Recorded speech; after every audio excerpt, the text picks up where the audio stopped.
2 दिन पहले जमानत पर जेल से बाहर आए अरविंद केजरीवाल ने आम आदमी पार्टी दफ्तर में खिताब करते हुए बड़ा ऐलान किया, जिससे दिल्ली की सियासत में बड़ी हलचल पैदा हो गई है। दिल्ली के सीएम ने कहा कि वो 2 दिन में वजीर आला ओहदे से इस्तीफा दे देंगे। केजरीवाल आम आदमी पार्टी के दफ्तर में बोल रहे थे। उन्होंने कहा कि बीजेपी ने मुझ पर बेईमानी, बदनवानी के इल्जाम लगाए। अब पब्लिकली अदालत थी मेरा ईमानदारी का फैसला करेगी। 2-3 दिन में अरकान असेंबली की मीटिंग में नया सीएम चुना जाएगा। चुनाव तक मैं वजीर आला की कुर्सी पर नहीं बैठूंगा। केजरीवाल ने कहा कि मनीष सिसोदिया भी उन पर भी इल्जाम है जो मुझ पर है। उनका भी यही सोचना है कि वो भी ओहदे पर नहीं रहेंगे। चुनाव जीतने के बाद ही अपने अपने ओहदे संभालेंगे।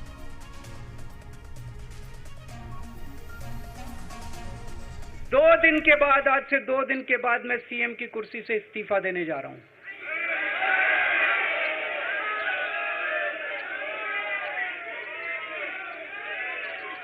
और मैं तब तक सीएम की कुर्सी पे नहीं बैठूंगा जब तक जनता अपना फैसला ना सुना दे। मैं जनता के बीच में जाऊंगा, गली गली में जाऊंगा, घर घर में जाऊंगा, और जब तक जनता अपना फैसला ना सुना दे कि केजरीवाल ईमानदार है, तब तक मैं सीएम की कुर्सी के ऊपर नहीं बैठूंगा। फरवरी में चुनाव है। आज इस मंच से मैं मांग करता हूं कि ये चुनाव नवंबर में कराए जाएं, महाराष्ट्र के साथ कराए जाएं, तुरंत कराए जाएं चुनाव। और जब तक आपका फैसला नहीं आएगा तब तक मैं जिम्मेदारी नहीं संभालूंगा। और मैं जब तक चुनाव नहीं होते, मैंने जैसे बताया 2 दिन के बाद मैं अपना इस्तीफा दूंगा।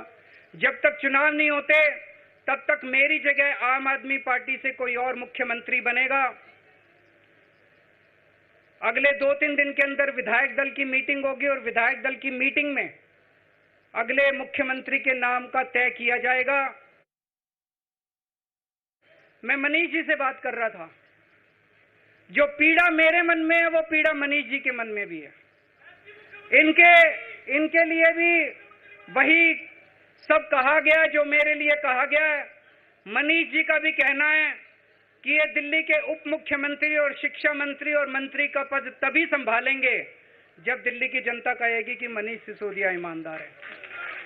तो मैं और मनीष सिसोदिया, हम दोनों का फैसला आपके हाथ में है, जनता के हाथ में है।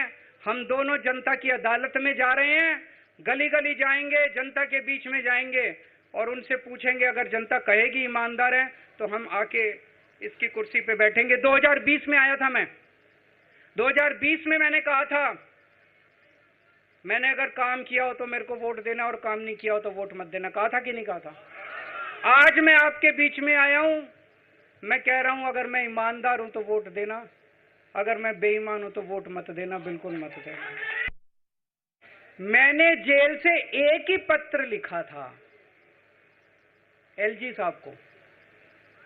15 अगस्त था, देश का स्वाधीनता दिवस था। देश के आजादी के दिवस के ऊपर दिल्ली का मुख्यमंत्री दिल्ली सरकार की तरफ से झंडा फहराता है। मैंने एलजी साहब को 3 दिन पहले चिट्ठी लिखी, 15 अगस्त के 3 दिन पहले, कि एलजी साहब, मैं चूंकि जेल में हूं, मेरी जगह आतिशी जी को झंडा फहराने की इजाजत दी जाए। कुछ गलत तो नहीं लिखा? वो चिट्ठी मेरी एलजी साहब तक नहीं पहुंचाई गई।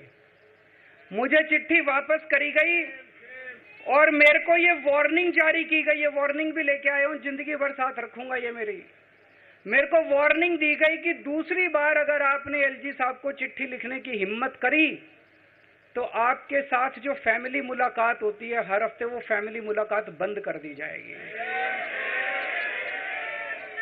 मैं मन में सोच रहा था, अंग्रेजों ने भी नहीं सोचा था कि आजाद भारत के अंदर 95 साल के बाद अंग्रेजों से ज्यादा क्रूर और अत्याचारी शासक इस देश के ऊपर आएगा।